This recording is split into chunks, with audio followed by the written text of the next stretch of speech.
What's up, everybody, and welcome to the Comment Writers. We are a Kamen Rider review podcast, and today on the show, we're going to talk about Kamen Rider Zeztz, episode number 9. I'm your host, Josh Meek, the Uber Geek, and I'm joined, as always, by my good friend, Toby Tobes. How's it going, Toby? Josh, we're going to start today with my pearls clutched. Oh no! What's got you in a panic over there? So, I'm prefacing this story with, I don't think I really care. It's just something that I noticed in the world. Okay. So, do you know what Spirit Halloween is? Like the store? Yes. Okay. So, Spirit Halloween, and it's not Spirit of Halloween if you don't know what it is or anything like that. It's just Spirit Halloween. They basically buy out any retail storefront that goes under. And then from like late September until literally Halloween, it's kind of like a Halloween warehouse. You can get costumes, you can get stuff for outdoors. It's like a full blown I'm going Halloween shopping store. Yeah, like in my hometown, there's this empty storefront, kind of a warehouse that just sits empty most of the year until September rolls around, and it becomes a Spirit Halloween temporarily, and then it's empty again after Halloween until the next year. And that's just the cycle that happens. Yeah. And like their actual building sign, like they never actually put a sign up on the building. It's basically just like a 40-foot banner that's bright orange that just says Spirit Halloween real big. So these have been around for a couple years now, probably longer, but at least in my recollection. And then last year, I noticed that someplace was like, hey, Spirit Christmas is here. And I was like, wow, a Christmas store? What's this? And apparently the Spirit Corporation, we'll call it, extended out into Christmas stuff now, only at very, very select locations. Okay. And looking at the pictures last year and looking at some of the pictures this year, it's basically... It looked like a mix of, hey, we're going to take all your favorite Halloween monsters and sell you Christmas merch with them instead. And this year, one opened up close enough to my house where I was like, holy shit, we can go and I can go see Spirit Christmas. So looking at the pictures online, like people camped out for the opening because the store had 6 Terrifier Nutcrackers. So if you never saw Terrifier movies, they're really, really fucked up, insane, gory, like scary movies about Art the Clown. Art is a very famous clown now. He's working his way up the ranks of like legacy horror monsters. But everyone, like the people camped outside, the store like stealth opened. So I waited a day, which was still stupid of me, but I was like, hey, I'm gonna go check out Spirit Christmas. This is my one chance while there's one here this year. I'm gonna go. So you walk in and there's a giant cardboard Christmas village that children can walk through. And children being the key word here. Like you can put your letter in for Santa. You can take pictures next to like Island of the Misfit Toys creatures from Rudolph, or I think it was Rudolph for Christmas.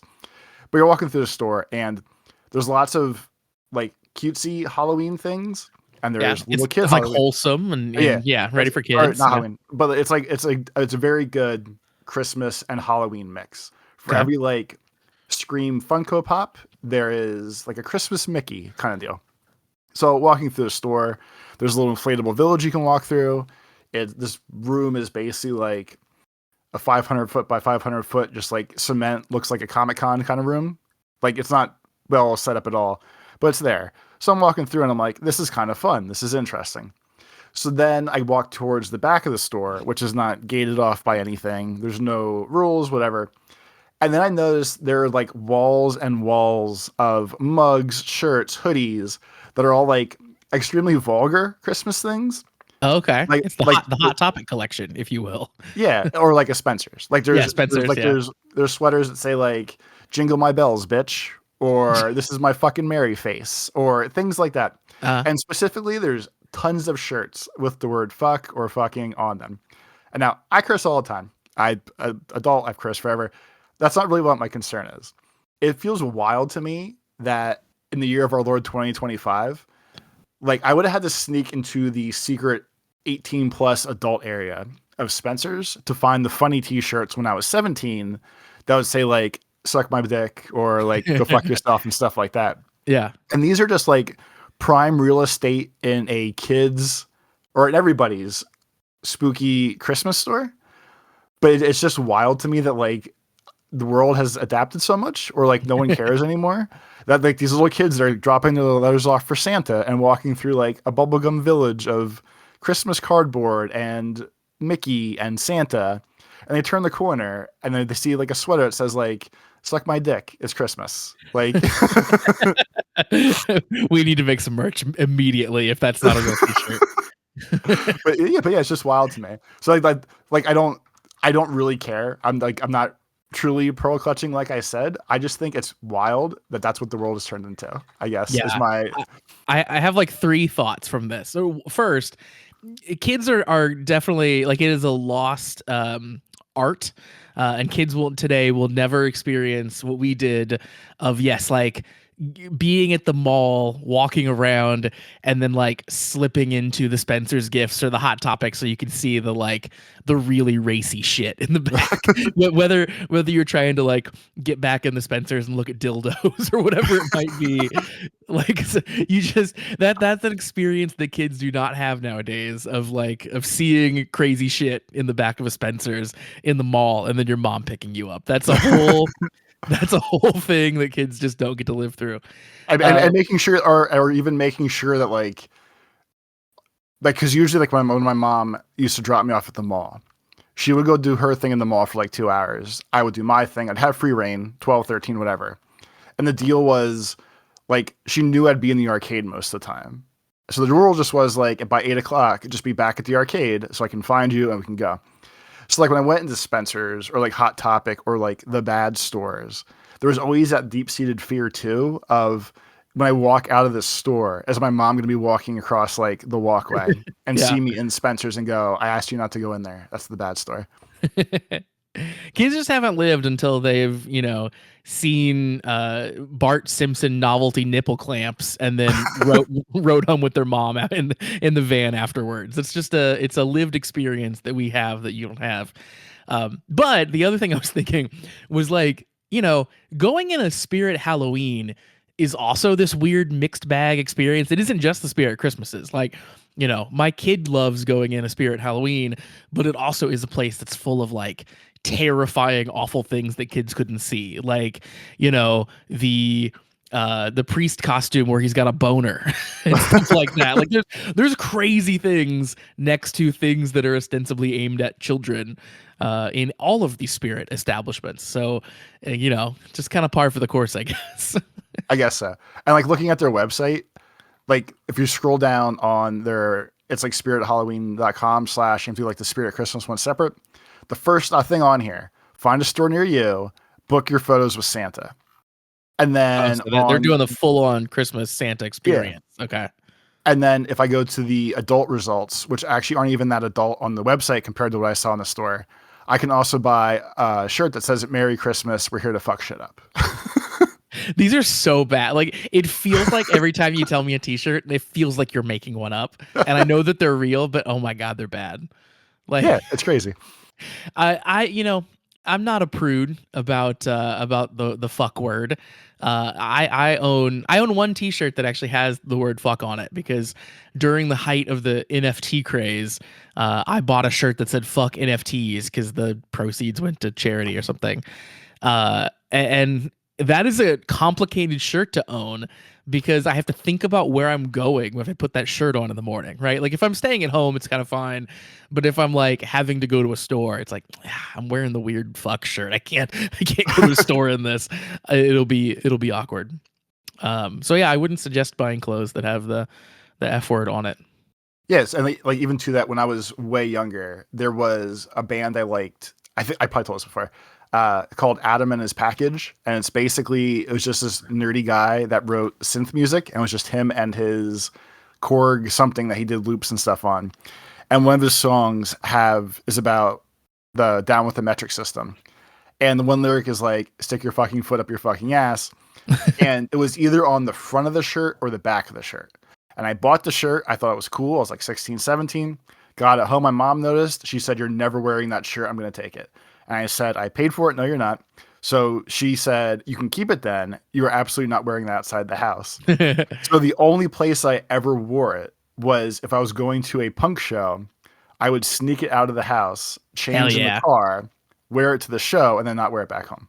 Nice. Classic. That's That's worth like it. yeah, that's like the only place.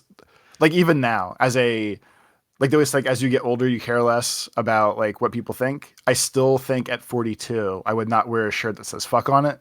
Yeah. Not just because I feel like people would judge me. I just don't really want other people reading, seeing whatever, because I feel like that feels weird. It doesn't seem right to me. Yeah, I don't want to like I don't care. It's not a huge deal to me. I don't want to like be thrown up against other people's values that aggressively in public, you know? Like I don't want to Yeah. give people an opportunity to yell at me about my t-shirt necessarily. I Toby, don't have we like someone like walking their kid and have like cover the kid's eyes or like give me a death glare and like pull exactly. me to I the side, that kind of shit. just want to avoid that. Toby, we in our household with the kid, we are pretty we're pretty like easygoing about the word fuck. Our main rule is just like just don't say it at school, don't say it in front of your grandma, and we're good. And she knows that's the case. Um, so two stories about this, and she knows it's a bad word. When we were on vacation recently, actually when we took the week off for recording, we were like driving around and she was asking about the word fuck, and we again kind of reiterated like, yeah, it's a bad word, just make sure you don't say it at school, don't say it around your grandma, like you know the right times when you're not supposed to say it and stuff. And then she's like, so can I say it now? And I was like, yeah, sure, if you want to. And she made up an entire song for a good 10-15 minutes that the only lyric was the word fuck. And it was just like fuckity fuck fuck fuck fuck fuck fuck, it's a bad word, fuck, just over and over again for At like least she got it 15 out. minutes She straight. probably got it out of her system now. Probably did, yeah. Except today she came home from school and at dinner she reported, she's like, do you know who said fuck at school today? And we're like, oh, who? And she said, Me. nobody said. She said nobody said it today, so it was good. I'm like, all right, great. Thanks for the check-in. So we got our daily fuck check-in today, I guess, for the Perfect. elementary school. Yeah. So I'm probably a bad parent, I guess, is really what the moral of that story is. I'll get her one of those fuck me, it's Christmas shirts, and we'll call it a day. There you go.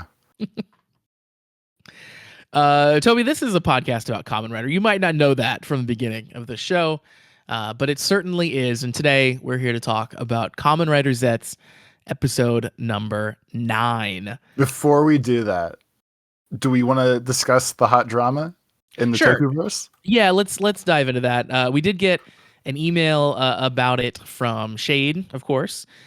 So I'll give Shade credit for maybe explaining the drama.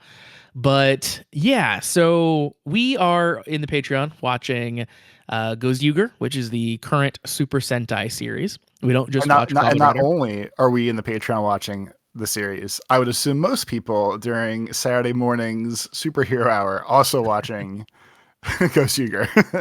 Yes, indeed. So Gozyuger, of course, features a cast of characters, one of them being Gozyu Unicorn.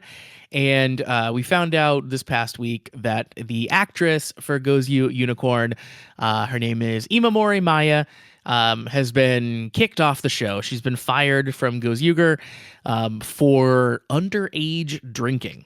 So she recently also had some like false allegations come out in the press, and they were in tabloids and stuff about like affairs. I think all that stuff proved to not be true. But nonetheless, I think she still got like dragged in the Japanese media about it and treated pretty poorly. And now it seems, whether this is true or not, her agency maybe just wants to get rid of her, fired her for underage drinking, kind of reported it to Toei, and now Toei also has taken action and removed her from the show. And people are pretty upset about that. There's a wide swath of upset, and whenever you're done with your take, I'm gonna have mine. But like in general, like for the base level standpoint of like removed her from the show, like it seemed I was trying like I in my brain I was like they're removing her plus Black Ranger, Unicorn, whatever, and the show's gonna be a wild thing. And then I thought about it, and I was reminded that like no, like when they show the suited costume, they just have to do a voiceover, and they already hired the new voice actress to do the voice. which I think is going to be jarring as hell. Yeah. But they're effectively cutting out anything with her as Gozu Black or Gozu Unicorn Rubber for the rest of the season. So that's like beyond insane to me in general. And now somewhere there's a Snyder's cut of actual like season 50 Gozu or whatever, where that she's still going to be in it, but just no one's ever going to see it unless someone steals it, gets leaked, whatever. Yeah, I think the next episode even was supposed to be like a It was focal her story. episode. Yeah, on Yeah. her specifically. Yeah, that it sucks. I mean, I think I said in the Discord, she's arguably the best character on the show. I like a lot of what Gozu Yuger is doing, but she's a lot of fun, and I like her as the foil to a lot of the other characters. So, it sucks to have the show and its plot just sort of like ripped up because of this. And it's going to be really awkward if she continues to be in, the fight scenes and then is just like absent when we are all hanging out. She's going to be like the Black Ranger from Don Brothers all of a sudden, just never in all the scenes. There are definitely people who are like ready to burn Toei down for this and are like, boycotting the shows, that I'm not going to finish Gozu Yuger and all this stuff. And I get it. I don't know if I'm quite that extreme on it. It just mostly seems like a big bummer to me. Like, it seems like she's really gotten a raw deal. And it seems like, especially from the perspective of her agency, they were kind of like either actively looking to get rid of her or like doing nothing to like protect her. And yeah, she's like kind of been the scapegoat for this stuff, and now like she's getting booted on this like kind of dumb charge of underage drinking. And like, yeah, so like the best that I could gather, because I was looking again today, because the whole thing is absurd. Like, it's the whole like idol culture that I've made fun of in the past, like the extremes of it. But it's wild that like, so preface with, sure, underage drinking is wrong, and yes, I'm sure the superhero actors sign morality clauses. It sounds like that's part of your employment if you're gonna be someone that kids look up to. Like, which I don't think is unusual for this type of thing. Like, if you are in a kids TV show, I think that's common. And like looking at all like assorted years of con writers or Sentai actors have chimed in with their 2 cents. Yep. And most of the 2 cents are towing the company line of like, well, like the one guy was like, well, there were these rules, so if you just don't put yourself in these situations, you don't have to worry about it. So like there's a scale of good people to shitty people, whatever. And like I get it. She signed the thing. Like, sure, if she's doing things in public, I get it, and all sorts of other stuff. But like from what I saw, she was drunk on her TikTok and like talking about alcohol, or was drunk or something, some weird mix of that. Okay. That was my question to you if there was like, because it's one thing if there's like video or like there were a bunch of fans who recorded her being super drunk or something. Right. I didn't know what the deal was. So she was drunk on a TikTok? It sounds like she was talking on TikTok or making a TikTok either about alcohol or was drunk and TikToking. Okay. But like to that point, she was in her home, and like, I guess this is the Americanized looking at the Japan stuff. So even if she's trashed, like she's at home having fun, morality clause aside, like that's wild to me. And like, I guess the levels to it of all the other stories that I feel like tie into this is like, she's 4 months away from being legally allowed to drink. Yeah. And like she was drunk. So again, a weird gray area, I guess. I know Japan looks down the drinking, but like I was drinking at 18 and it's 20, like legal is 21 here. Like, I'm not the person to judge anybody, but like, it's such a weird thing that everyone does if they want to. And we're like, she gets extra bullshit about it. And with that too, it's crazy to me. Like, so yes, she was drunk. And then if we're going to do like the CSI deep dive of this, like she's been getting shit about, everyone was saying she had an affair with Gozu Red's suit actor. And he left the show a couple weeks ago or a month or two ago. Right. And like main people say it's because he was sick and like has like some sort of actual like major illness, so he left. But everyone tied that to her. So that's a whole round of bullying there, which is wild to me. Yeah. More another group saw or like from everything online. She's Indonesian Japanese, or she's definitely like two distinct races. Like she's not just a Japanese lady. She's Okay. So she's mixed. Hold on. What was her name again? Imamori Maya. Imamori. Yeah. So is it? I'm probably not gonna be able to find it real quick now. So she is. So anyway, so she's not. For the sake of this conversation, she's not pure Japanese. Sure. And to that point, like Japan basically has a slur word for if you're not fully Japanese. Like if you're Japanese plus something mixed, there's like a specific word that like if people want to be dicks, they can use to be like, oh, you're not Japanese, you're this. Oh, a mudblood. Basically. Like that's not what it is. But yes, to use Harry Potter words, yes. Oh, she's Filipino too. That's the other half. Okay. So like she's been getting racist shit for most of the show because she is not just Japanese, she's also Filipino. So to me, like when I have fucked up shit going on with me, I like to drink too. Like I'm not saying drink underage, whatever, but like drinking is a thing. So there's this girl that is being all sorts of racist shit thrown at her, sexist shit thrown at her. She got drunk one night at home on TikTok, and then they fired her like because of it. And that's just wild to me that like this is probably her coping strategy because no one's actually sticking up for her and protecting her. Yeah. So like to all of this, like I feel like she got bullied. Like you can't get bullied in the drinking. I feel like she got bullied into drinking, and then she got fired because she got bullied in the drinking.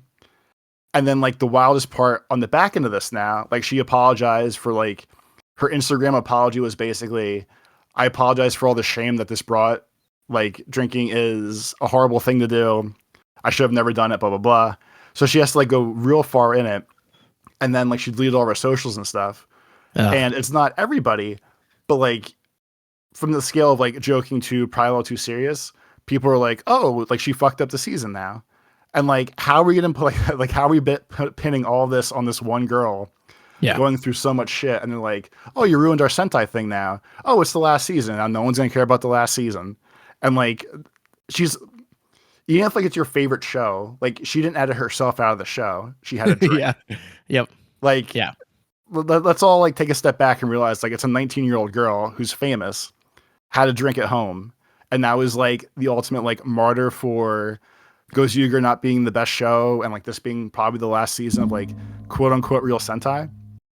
And it's just crazy. And like, I guess to take some sort of decent stance on this, like if you're one of the people who are like diehard, like this girl fucked up my show, you should probably really think about what you're saying. Like, yeah, for sure. Like take look inwards for like 30 seconds and be like, why am I so mad at this girl who had a drink at home? And like think about like the broad scope of that and like what got her there versus just like, hey, Ghost Yuger might be bad now because we're editing around a ranger. Yeah.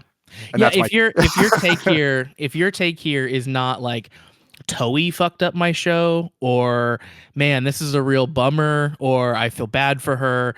If your take is like she sucks and she's ruining the show, like that's some real like Gamergate bullshit. Like you need to fucking go outside and touch some grass like that. If that's your stance, because this is a goddamn TV show and like she's a real person. And like, did she mess up? Like, yes, probably. Are there lots of extenuating circumstances that probably led to that fuck up? Like, absolutely. You need to approach this with like with some empathy, and again, like take a breath. It's a fucking TV show, and this is coming from someone who like records a fucking podcast about one of these TV shows.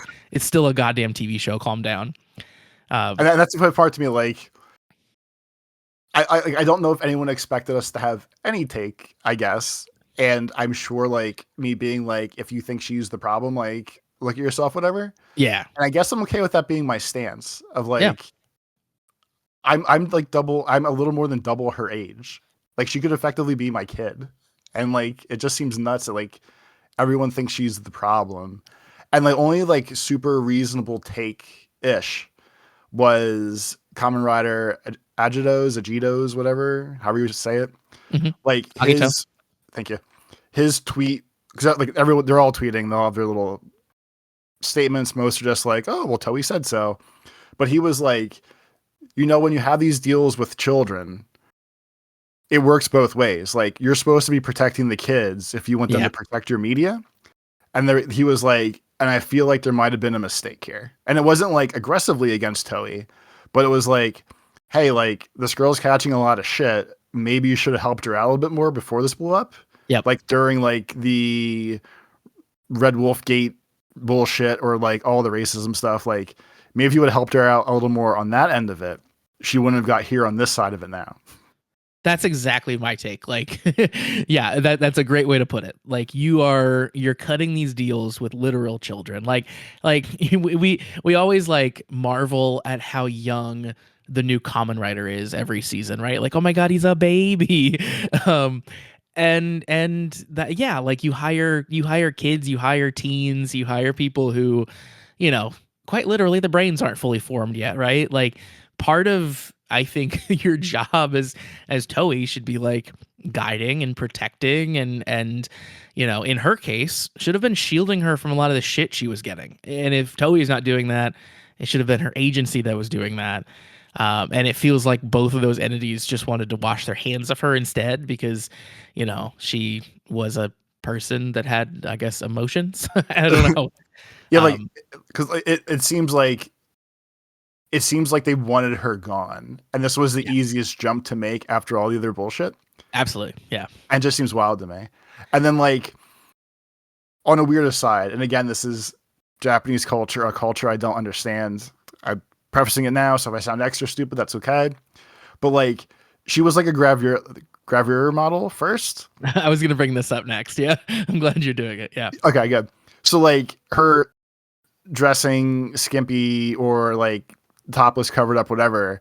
Like no one cared about that when she got hired to be the Black Ranger, uh-huh.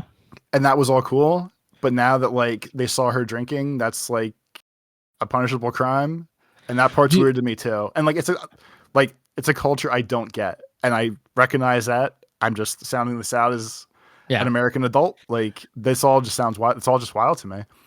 yeah. I mean, you said it earlier. Like this boils down to like idol culture, and not just like Japan. I know Japan has kind of a unique idol culture and stance on idols, but like we have the same thing for like young women celebrities, and we treat them with the same distaste and disrespect in a lot of ways and hold them to these like incredibly high standards that men in the industry don't get held to. But yeah, this kind of boils down to that. It's like you're allowed to be a young woman and we're allowed to value you for your sex appeal. But as soon as you like, you know, show that you are a real person in any way, then we got to shove that back in the box, and we have to make people think you're wonderful and you're young and you're pure. Even though we're literally profiting off of the opposite of that. And yeah, celebrity is fucked up, and the way that Japan does it is fucked up, and the way that we do it too is fucked up, and it all sucks. Yeah. Yeah. So like to go all the way back, and then we can stop this depressing conversation. The morality clause, sure. For that specific piece, if they're like, don't go out in public and be a drunk nuisance, or don't go out in public and smoke, because I know smoking is a big thing there too. That I get. Like actively acting stupid in public. I guess social media is public, but like it's I don't know. As someone that drinks and has fucked up his entire life in general, like I just don't get it. Yeah. She's being a 19-year-old girl. Like I don't And know. and I mean most 19-year-olds have the space to make those types of mistakes and not have them be broadcast to the entire country or the and entire world. have a whole country that likes the thing that you're doing. Not whole country, but like a chunk being like, "Wow, you fucked up my favorite thing. Fucking Yeah. die, I hate you." Yeah. Exactly. And I mean the same is true, you look at, like I said, like celebrities here in America are the same way. Like, we look at Lord's a great example. Like when she first came out, she was super young, and again, same way. Like just gets held to this like crazy weird high standard. It's like this is a child. We're talking about children here. We need to reel it in a little bit. But yeah, basically, she fucking ruined Goes Yuger, man. It sucks. It's all over now. But no, the show will be fine. It might be a little weird finishing up. But yeah, mostly, it sucks that she got the raw end of this deal, and it sucks that she's now the um kind of the whipping girl, The scapegoat for whatever bad happens now. Yeah. Even if this is like you were like, wow, the last season was ruined because of her horrible choices. Like, maybe think of it the other way and be like, wow, the whole season was ruined because Toei fired a young girl for being a young girl. Like, maybe think about it that way too. That's what I'm saying. Because look at both sides. even getting rid of her for the underage drinking, that's one thing. You don't have to then go and like erase an episode that you already filmed with her, right? Like you could let her go. You could have the hard stance on underage drinking, but then like still use the footage that you already shot. Like you've already aired all these episodes that contain her, and that was my other thought too. Yeah. You're not going to like when this show airs on YouTube later, when it comes to America inevitably officially on tokusatsu, on tokusatsu or whatever, like they're not going to cut her out of every episode, right? That's just not going to happen. So you're still gonna be promoting her image and using her in the first 36 episodes. So it's like, it seems insane that you wouldn't just like continue to air the remaining episodes you'd already shot with her. Yeah. It feels so weird and aggressive to cut her out. Yeah, because like to that point, like you could, like everything else that happened today or over the weekend could have still happened. And you just say like, effective immediately, she broke the morality clause, whatever the hell they call it. And you could just stop there and be like, her contract is terminated, her agency dropped her. Yeah. Like high fives all around everybody, we won. And like that keeps the show fine. And like, sure, it's kind of bullshit, but I feel like you wouldn't have as much backlashy drama as you do now, where you're like, and to that point, we're going to edit every new episode that she's in. We're going to completely erase her. Like you said, like the footage is there. Damage is done. Just finish the season. So people stop all the bullshit of, wow, the last season's tainted. The last season's this. Like, you don't have to go fully nuclear. You just that makes it feel the nuclear approach here makes it feel especially mean-spirited for some reason. Like it's like you can't just do the easy thing and like let her go and then just it is what it is. We're not going to film anymore. But the cutting her out feels mean-spirited. Just like the rest of the bullshit that happened. Just like the rest that she's went through. Exactly. Yeah, I guess Toei gonna Toei. Yeah, so to that point, on the off chance that somehow she listens to this podcast, if you want to come on the podcast, you're more than welcome to. You're safe here. We unfortunately don't speak Japanese though, so you might have to do the heavy lifting. It's gonna be on you. Yeah. Gonna need you to speak English if you come on, but you're welcome on the show. Yeah. I can be like Nani when she says important things. I'll bridge the game. Thanks, man. Yeah. So that's the unfortunate news going on in the world of Super Sentai. Of course, in addition to the series maybe being canceled, ? We still don't have a firm understanding of that. I guess we'll call this news time still before we review the episode, which is okay because I feel like it's easy to review one. There's at least a rumor that started today that they're going to start the series Metal Hero to replace Sentai, which is, I guess, a super old series that used to be out. Like, is it officially going to be? I hadn't heard this. It's just it's rumors still. Rumors are spreading that Toei announced yesterday that the Metal Hero franchise will finally make its return and replace the Super Sentai series after Gozuger finishes. Yeah, because last I heard, Go ahead. Yeah. Oh, sorry.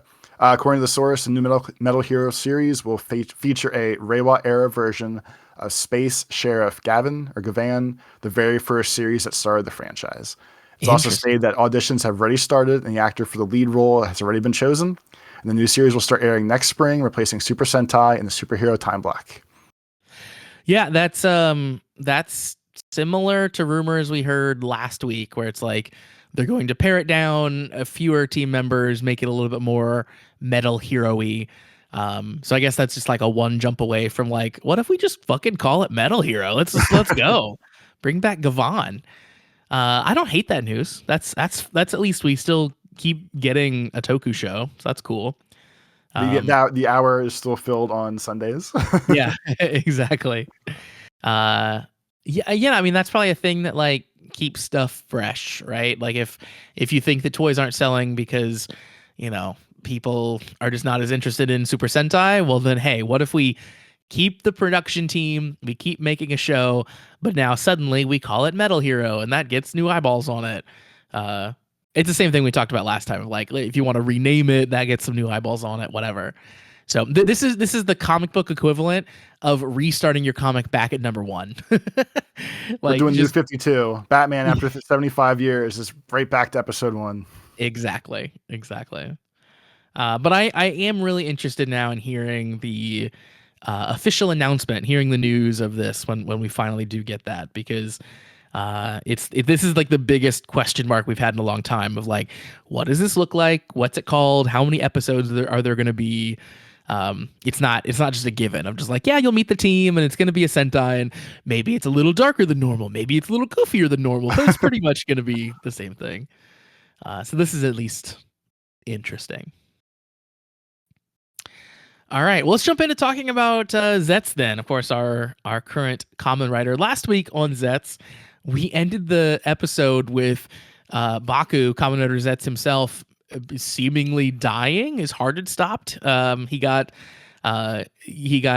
hit, nearly killed in the nightmare world, in the dream world, and then of course, when you die in the dream world, you die in real life. So his sister and Nem are both kind of hitting his chest, trying to resuscitate him here. And he gets brought back in the coolest way possible, I think, here. Nem takes his gun with the recovery capsum and shoots him in the goddamn chest to bring him back. That was so cool. I can't think of the proper name for it, but like the kits that have the defibrillators in them that they have places, just in case someone has a heart issue. Uh-huh. She basically used a defibrillator on his heart in his dream with his own gun to get him back to life. Yeah, absolutely did. Baku says he owes Nem for this, and because she saved his life. And then we kind of get back into the storyline with the chef. So Chef Sano is kind of stumbling around, and he says he won't let his restaurant end. The restaurant, quote, is our soul, is what he says. And Baku hurries to help with the two chefs. When Baku wakes up, he finds himself in the hospital because of his near-death experience. His sister is by his bedside table, and basically she has banned him from leaving the room. Both her and the doctors have him on bed rest. However, that doesn't last long, because in pops his head of the police officer, and like always, out the window. yeah, we always see him come in through the window. So it's funny because when the sister is still there before the detective, before Mulder pops in, the sister, like when she phrased it, she said, "Oh, your nightmares attacked you again because you did something good." Like the whole gimmick they've been running the whole time of like every time he does a nice thing or a good thing, like he gets hurt, damaged, whatever. And then I was thinking about, just because of the way she worded it, and from the first episode when we first met him, she's been saying like, hey, when you did something nice for me, something bad's going to happen. We're going to step in dog poop. The tree's going to fall, whatever. And I wonder if he was Zeztz in his dreams before he was Zeztz for real. because of like the way she worded it, and him being a lucid dreamer as it was, exactly. Yeah, and super into dreamer. it. Like, I wonder what his life was before the actual Zeztz thing started, and how crazy his dreams were, sorry. and if like Nem was even in them back then, but just didn't realize it was Nem because he didn't know who he was and who she was and everything. So it just, like it sparked a weird backstory in my brain of no, like I wonder what he was doing the whole time, just for whatever reason. Well, he was pretending to be a secret agent this whole time. We know he'd been doing that for a long time, because he had all those books and everything, and Oh yeah, that was his very first dream before he was Zeztz. He was pretending to be the secret agent. But I do think Nem has been in his dreams because I think it was again like the first couple episodes, they all agree that like everyone dreams about Nem. Remember that? yeah, Like, oh that's yeah, yeah. So yeah, he probably has been dreaming about her for a very long time. Um, we find out here that the chef has also been hospitalized in the same hospital. So at nighttime, Baku sneaks away from his sister who's sleeping on top of him, and he climbs out the window and climbs down. And this is the most freaking Wile Coyote scene that I've ever seen in Zeztz so far, where he's climbing down, he lets go to like rub his nose or something, and then like almost literally does the thing where you like run in place for a second before you fall, and then he just like falls from to the ground. yeah. Once you look down and realize there's no ground, Yeah, that's when gravity hits. that's when he Yeah, I does. was impressed that like, I mean, he's not a slouch, so to speak, but it takes a crazy amount of strength to be able to like to use a tree trunk as an example. For you to be able to like wrap your arms and legs around a tree trunk and hold yourself up takes a crazy amount of skill. And he basically like wrapped his arms and legs around a pillar, like a square pillar on the side of a building, and like fireman pole slid down. And I was impressed. He has good core strength or good muscles or whatever you want to call it. I guess so. Yeah, it turns out he's ready for that just sheer cliff face, just gripping it with his thighs. He's ready for it. So yeah, he falls and he falls right outside of the chef's hospital room, of course, which is convenient.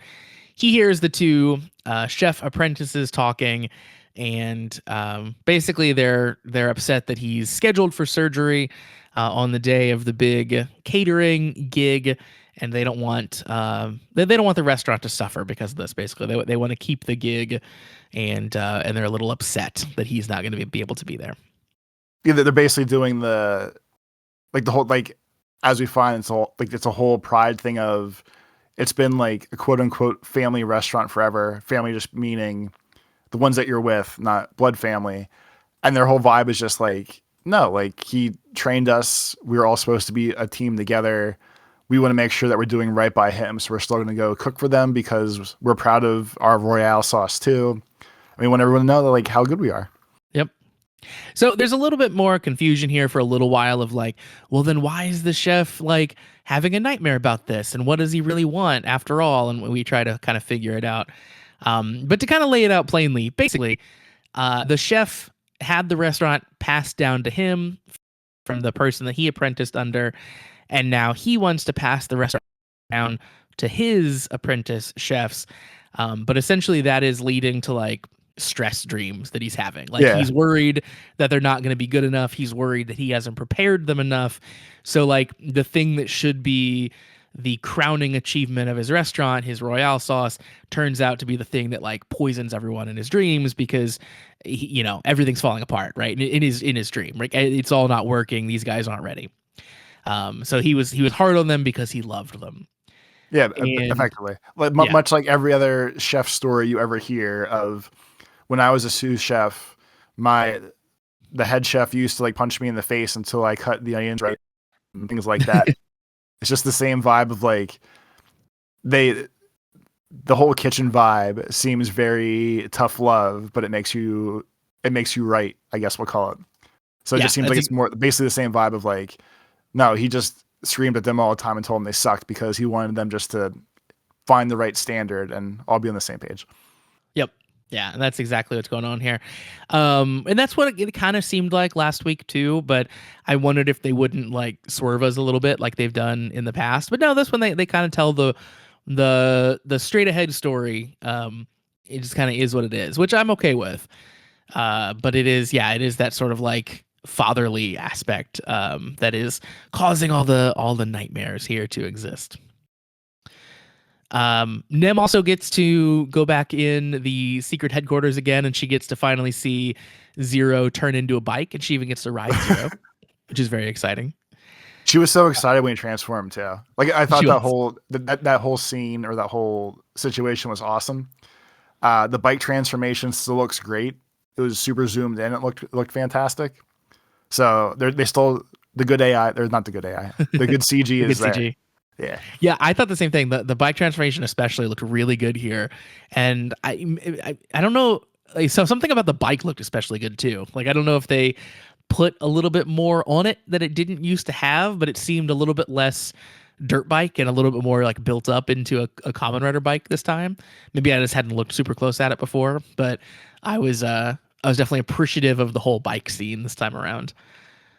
And the helmets are cool too. He tosses Nem a helmet and he puts one on, and they have some cool like helmets that match Zero. I thought that was cool. Uh, Of course. Yeah. In the real world, our police officer friend Fujimi finds out that he thought that the Royale restaurant was not going to cater this event anymore. Now he finds out it's still on. He goes and tries to figure out why. He's still pretty worried. He thinks that the chance of a black case happening, is still pretty high, and he wants them to cancel it. But of course, the director tells him, "Hey, get proof, and we can talk. But until then, you're not going to ruin the event." Back in the dream world, we do finally find the door, and this is where we kind of explain things. So Baku had seen some pictures of the chef to kind of indicate the passing down of the restaurant that had taken place, and then the big thing that he finds is handwritten recipes from the chef, and he specifically has noted about passing down the Royale sauce and kind of the tradition of the restaurant as a whole. Fujimi tries to tell the chefs that their food might be poisoned as they are entering the event ready to begin cooking for their catering gig. And this is where the chefs themselves talk about how much the restaurant means to them and how they're not going to let its legacy be kind of torn down by this. And they're going to kind of step up, basically, and gonna Yeah. do right by the chef. Yeah. And that, like, a lot of this episode was the family of the chefs at the restaurant.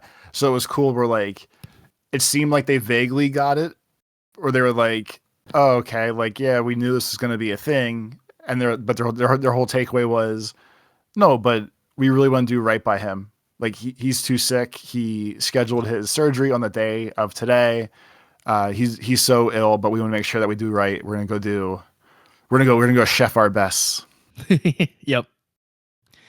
And this is, of course, the end then where kind of everything starts to come together. And I think this is a very uniquely zeztz thing that we have started to see, where there will be something happening in the real world. So in this case, the chefs doing that catering event. And then there will be something happening in the nightmare world, which in this case is the older chef also doing the catering. So we have those sort of two events happening kind of side by side. And then we have Baku fighting the nightmare. And again, this is very unique to zeztz, where all these things are different, but they're all interconnected, and they all are relying on Baku beating the nightmare in time. So it's like from a plot perspective, it's very interesting in that they're not related, but they are related. I feel like this one in general did a fantastic job of the get this finished in the nick of time overlappy thing. Yep, definitely. Because as the fight went on, they basically all prepared the Royale sauce. They all served their respective heads of state that were the whole point of this. And they made all the timings match up perfectly. And it even ended where when the fight ended, everyone had already eaten and started to get sick and to start dying.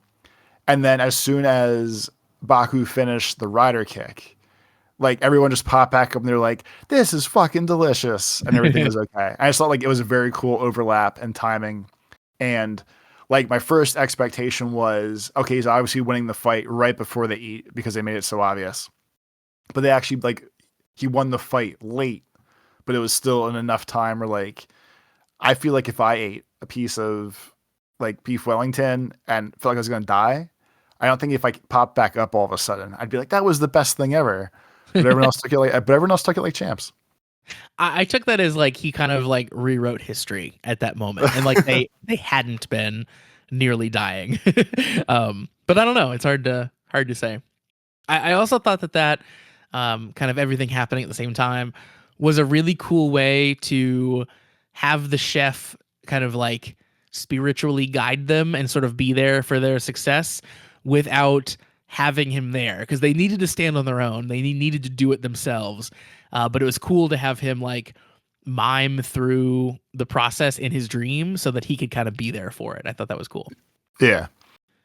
But the fight was also very good here with Baku and with the Nightmare.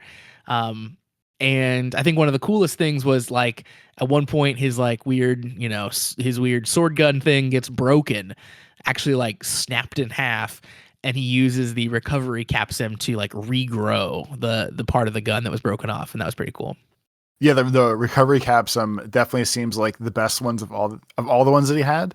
Yep. Because it really does everything. It fixes. I mean, obviously it does recovery, but I feel like any issue or ailment across the world in general, I could word the fix in a way where I was like, "Well, I'm recovering X," and as long as he like points it as I'm recovering X, it just works.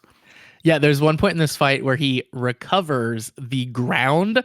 Like he throws the Nightmare into the ground and creates a crater, and then he recovers the ground, so it puts dirt on top of the monster.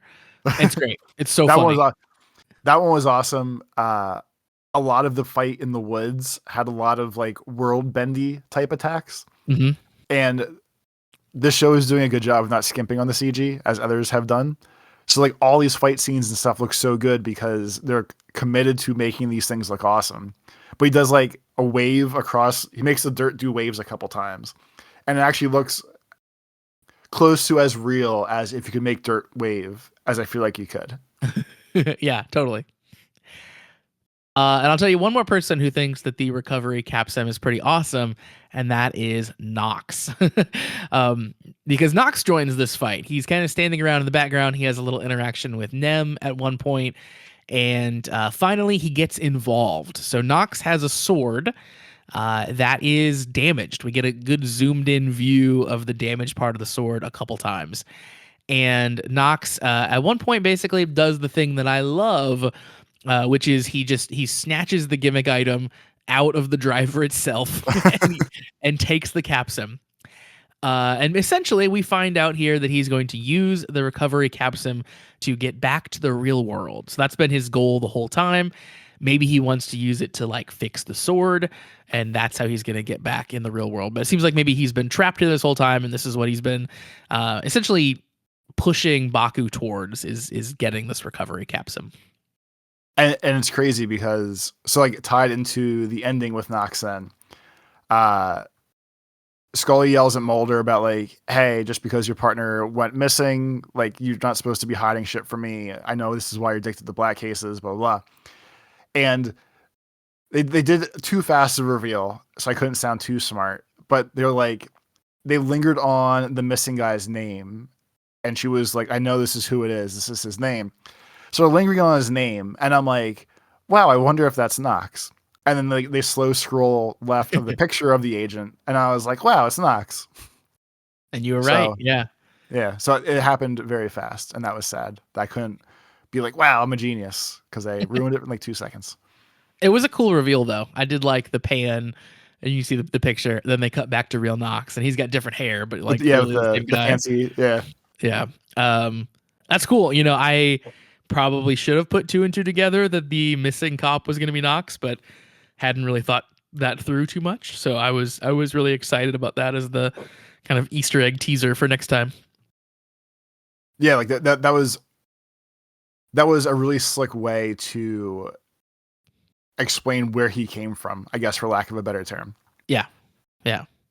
And pretty smooth too. Like she would obviously be looking into it because she's curious sort of about, what is eating her partner and her boss. So it was a very smooth way to introduce this file that would have his photo in it, even though it was something that the Fujimi cop would not necessarily be carrying on him. I thought it was a good way to bring that in.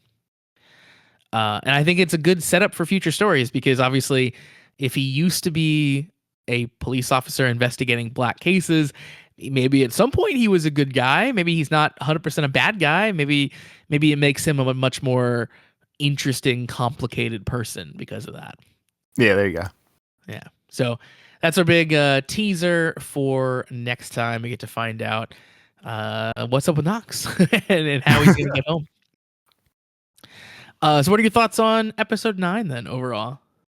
I thought it was really cool when all the chefs smiled and had like their moments of happiness, like especially with the old guy in his hospital bed coma and gets like the little sly, slow smirk as it kind of faded out. Like it all just hit me and I was like, this was actually like a really beautiful episode or like storyline arc to do with all of them. Of like the possibly dying old man had his dream nightmare come true, and all of his little people can take over happily, and his little butterfly flew out into the world. Yeah, I'm really enjoying the structure of Zeztz so far.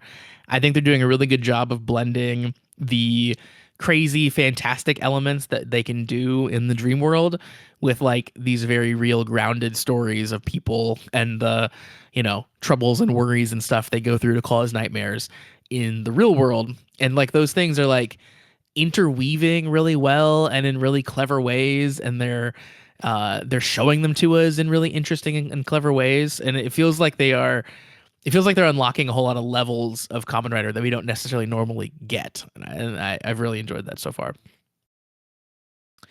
So certainly a fun one. And there's they're doing the Geats thing of doing a really good job of setting up things that desperately make me want to watch the next episode too. which is always fun. It's all that matters. I mentioned earlier that we did get an email from our friend Shade, so we'll hop over and read that now. Of course, if you would like to send us in an email, you can send those over to cast@kamenridersucks.com. Once again, that is cast@kamenridersucks.com. Shade, of course, tells us all about the news of Goes You Unicorn, which we've already covered. So we'll skip right into the information about episode 9 of Zeztz. And we get some cool behind the scenes shots, including a good look at the sword that Knox carries that's a little damaged.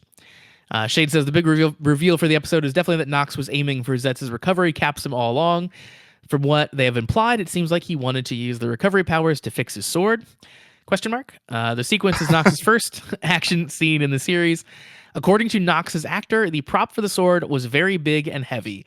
So the heaviness of the sword was not just him acting, it was really that heavy. Shade says if he really wanted the recovery capsum, he would just purchased the DX Kamen Rider Zeztz capsum set 02 for $33, but he chose to do it the hard way. I thought you did it the easy way. He really have to do anything. Yeah, he just stole it. Like if you just like yoink things, that's like the easiest way to do it. Yeah. There's a really good behind the scenes photo of Baku and Nem's actors eating soup on set because it's so cold. They're like cuddled up together eating soup. It's very cute. And then they focus on for the clothing aspect. They focus on Nem in her farmer outfit, and they talk about vegetables and fabrics to make her into the cutest farmer that you could possibly imagine. She's got her straw hat. She's got her rigid denim, and so on. Shade says, for this week, I've also found a couple of fun tidbits. First off, someone made a very interesting post comparing Korea's version of Kamen Rider Zeztz with the original Japanese version. And it looks like they have localized Zeztz for the Korean release by editing all the Japanese characters into Korean. So all the characters that you see visually on the screen, they've changed into Korean text instead. So not just doing the normal like overlay like we usually get. And there's a couple example shots. One is we see at the beginning the bookshelf that Baku has, and they've changed like the spine of all of the books to Korean text. And there's one where we have a sign on the wall where the big text on the sign has been changed as well, and like pretty expertly done. Like I kind of can't tell that it's fake from the screenshot. So for some reason they're going the extra mile there and really trying to erase all the Japanese. That'd be cool if they did that for America. Kind of, but I kind of like seeing the original too. Shade says, more interestingly, this wasn't the first time they've done it. For the release of Kamen Rider Build in Korea, they replaced the Japanese setting with a fictional island. So there's a Build happens in Japan, and they show the actual island of Japan in that show. And for switching it to Korea, they redrew the map. So it's just sort of a blobby looking island that is not Japan any longer. Which is certainly a choice. Next up on our fun tidbits, Shade says, if you guys don't know, Nox's actor Furukawa Yuki has been making vlogs on his experience working on the show, and he did share some interesting stuff. I was going to wait for more of his vlogs to come out before I cover this, but recently he accidentally unprivated one of his vlogs, and oh boy, it has as many spoilers as you can imagine. There are stuff that I'm pretty sure we are not supposed to see until at least early January. He even had a screenshot of the script on there. I'm only sharing this because I know you guys can't read this. That's very that said, nice. he did share some tidbits in his vlogs that aren't spoilers. I found a source that translates them, so I'll share a few.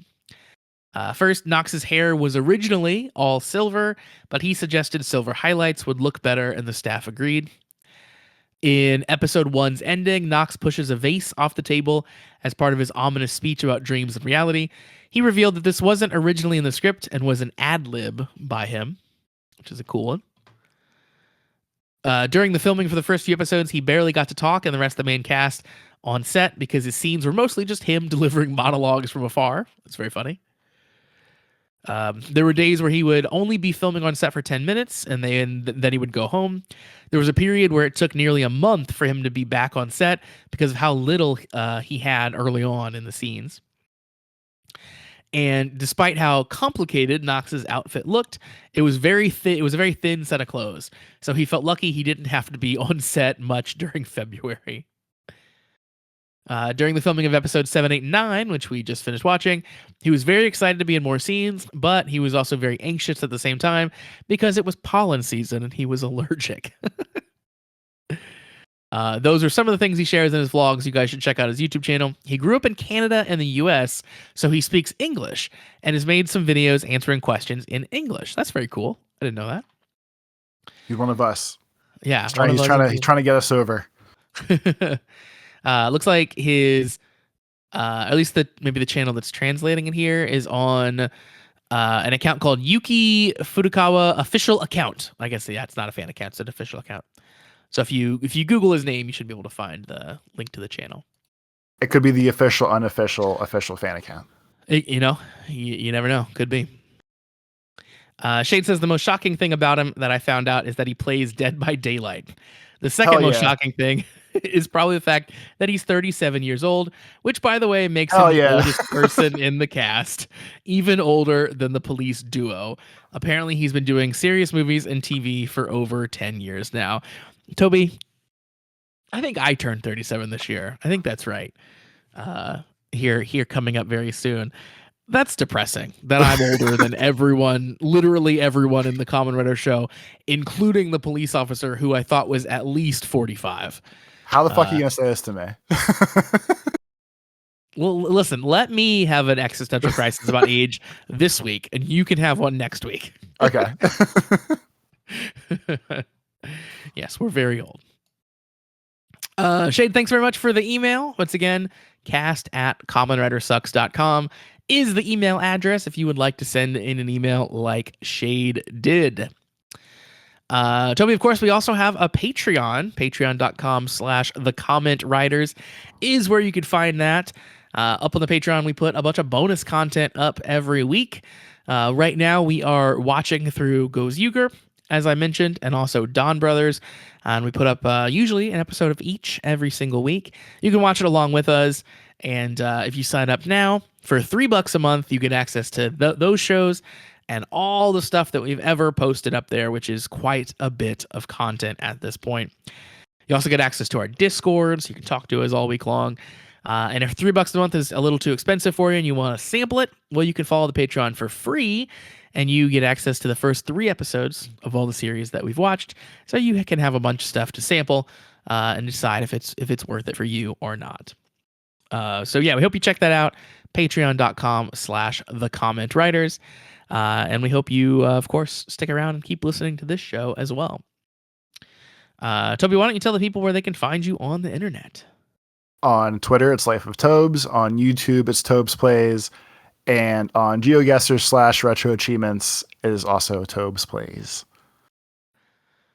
And for me, you can find me on Blue Sky at meek.lol. You can also follow the show on Blue Sky at commonwritersucks.com. Of course, please do give the show a like, give it a subscribe, leave a comment if you can. Those are all things that certainly help us out and spread the word. And of course, the thing you can do that helps the most is to tell a friend that they might like the show if they like Kamen Rider and if they like tokusatsu.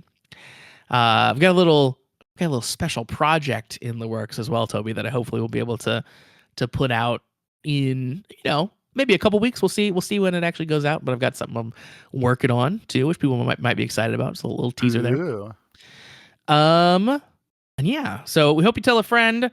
We hope you leave us a review. We hope you check out the Patreon. And we also hope that you come back next week because we're going to be here and we're going to be talking about Zeztz episode 10. Until then, have a great week, everybody. Peace.